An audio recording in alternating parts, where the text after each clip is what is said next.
Bienvenue dans cette nouvelle édition du QG News. Voici les titres de l'actualité.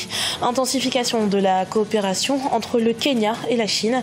Une coopération qui a par ailleurs déjà porté ses fruits. Nous écouterons à ce propos le président kenyan Uhuru Kenyatta. Campagne de sensibilisation sur la fistule obstétricale au Nigeria, une pathologie handicapante tant bien sur le plan médical que social. À Maïdougouri, un centre a ouvert, centre où 51 femmes ont été dépistées et opérées. Et la République démocratique du Congo poursuit son combat contre le virus Ebola. Un nouveau traitement a été donné aux patients hospitalisés. Il s'agit du MAB 114. Mais avant de développer ces titres, remaniement dans l'appareil sécuritaire en Algérie. Le chef de l'État, Abdelaziz Bouteflika, a en effet mis fin aux fonctions de 2 hauts fonctionnaires, celle du général-major Mohamed Tiresh, patron de la direction centrale de la sécurité de l'armée, et celle du général Boumedienne Benatou, contrôleur général de l'armée. Des évictions qui interviennent plus d'1 mois après le limogeage du directeur de la sécurité nationale, Abdelghani Hamel. Selon les dernières informations, une nouvelle série de limogeages serait à venir. Le Kenya renforce ses liens avec la Chine, érigeant un partenaire de coopération stratégique globale en mai 2017. Pour le Kenya, ce renforcement des liens passe par un accroissement des exportations vers la Chine. Rappelons que le pays est l'un des principaux bénéficiaires des 60 milliards de dollars accordés par la Chine lors du dernier forum sino-africain qui s'est tenu en juin 2015. En prélude du forum sino-africain de Beijing, prévu du 3 au 4 septembre, le président Uhuru Kenyatta s'est exprimé sur ses ambitions.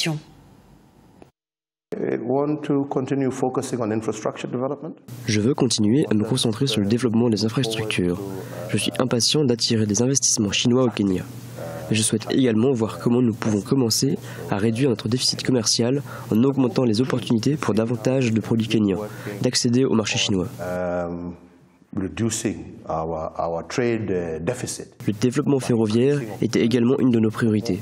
Nous avions le chemin de fer, alors nous nous concentrons désormais sur l'extension de notre réseau routier, ainsi que de notre énergie pour atteindre notre objectif de couverture universelle.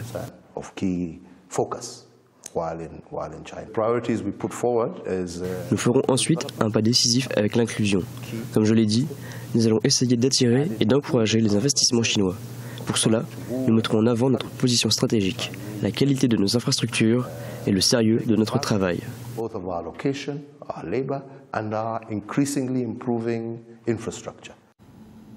Dans l'actualité également, au Zimbabwe, la Cour constitutionnelle étudie ce mercredi le recours déposé par l'opposition. Initié par le mouvement pour le changement démocratique, la requête porte sur l'annulation de la présidentielle du 30 juillet 2018, scrutin qui avait porté Emmerson Mnangagwa victorieux. Les résultats contestés par Nelson Chamisa le donnaient perdant avec près de 44% des suffrages contre 50,8% pour Emmerson Mnangagwa.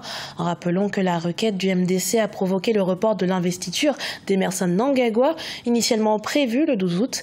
Si la Cour venait à trancher en faveur de ce dernier, son investiture devra se faire dans les 48 heures suivant la décision de la juridiction. Si autrefois la culture de l'EVA faisait les beaux jours de l'économie ivoirienne, aujourd'hui le secteur est en crise et pour cause, plus de 20 000 tonnes de caoutchouc sont bloquées dans les ports d'Abidjan et de San Pedro. Un caoutchouc jugé trop humide par les armateurs et donc de fait difficilement transportable. On fait le point avec Angelo Megno. Depuis plusieurs mois, 20 000 tonnes de caoutchouc sont stockées dans les ports d'Abidjan et de San Pedro en Côte d'Ivoire. Selon les explications des armateurs, le caoutchouc est trop humide et son transport pose problème dans les bateaux. Conséquence, un manque à gagner d'environ 1 milliard de francs CFA, le prix du kilogramme étant de 1 570 francs d'après les exportateurs. Nous avons quelques difficultés liées à des contraintes avec les armateurs qui expliquent que le caoutchouc est trop humide et son transport pose problème dans les bateaux.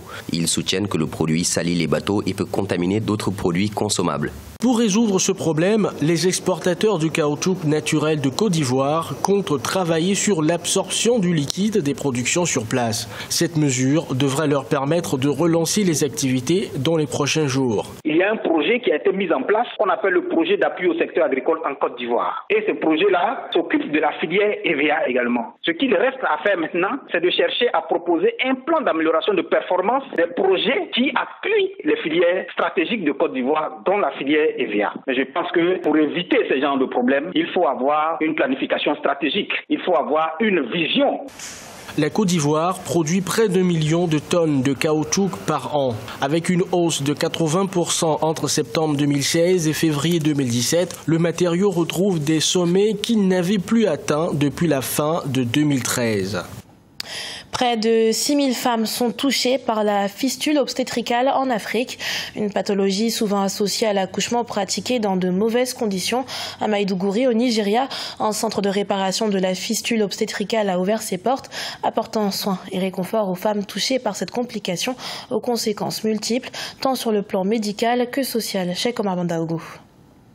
Tout sourire, elle recouvre la santé. Mieux, elle devrait désormais vivre une vie normale sans stigmatisation.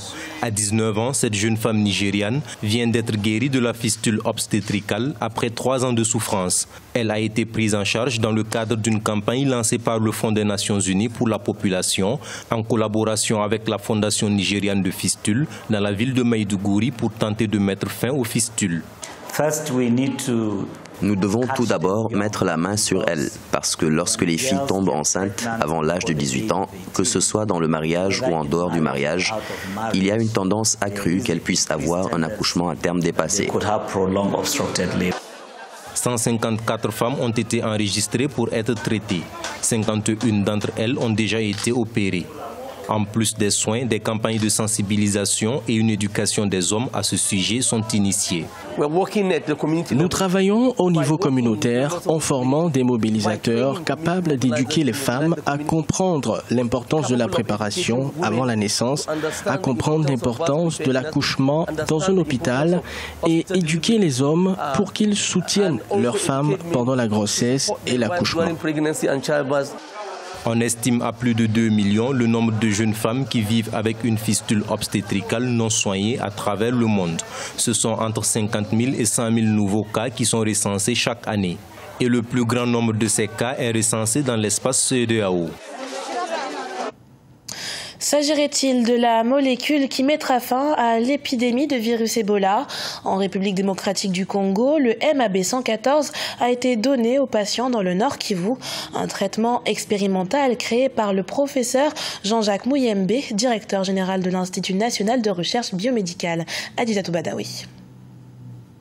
Le MAB 114 est le nouveau traitement expérimental du virus Ebola en République démocratique du Congo. Ce traitement est administré par perfusion. Au bout d'1 heure, l'état des patients devient stable. Mais avant l'administration du MAB 114, l'état de santé des patients de la localité de Mangina était critique. À Mangina, il y avait, je crois, 5 ou 6 malades. On m'a dit qu'il y en avait 2 qui étaient vraiment dans un état très grave. Moi, j'ai dit qu'il faut traiter tout le monde. L'Organisation mondiale de la santé vient d'approuver 4 autres traitements contre le virus Ebola, notamment le Z-MAPP, le Régénérant, le Remdesivir et le Flavipiravir. Ces médicaments devraient bientôt être disponibles. Ici, dans le Nord Kivu, la lutte contre la propagation du virus Ebola nécessite encore beaucoup d'attention de la part des autorités, car le nombre de zones infectées reste croissant. En tout cas, le nombre de cas ne fait qu'augmenter. Et puis, les zones qui sont infectées deviennent, n'est-ce pas, de plus en plus nombreuses. Donc, la maîtrise de l'épidémie va demander beaucoup de temps. Le 19 août, le ministère de la Santé a déclaré avoir eu au total 64 cas d'Ebola confirmés dans le Nord Kivu, dont 50 victimes. Actuellement, environ 120 agents de santé du système des Nations Unies mènent une sensibilisation de proximité pour limiter l'épidémie à virus Ebola en République démocratique du Congo. C'était le journal de la rédaction. Merci pour votre fidélité. Dans un instant, une nouvelle édition de l'actualité sur Africa 24.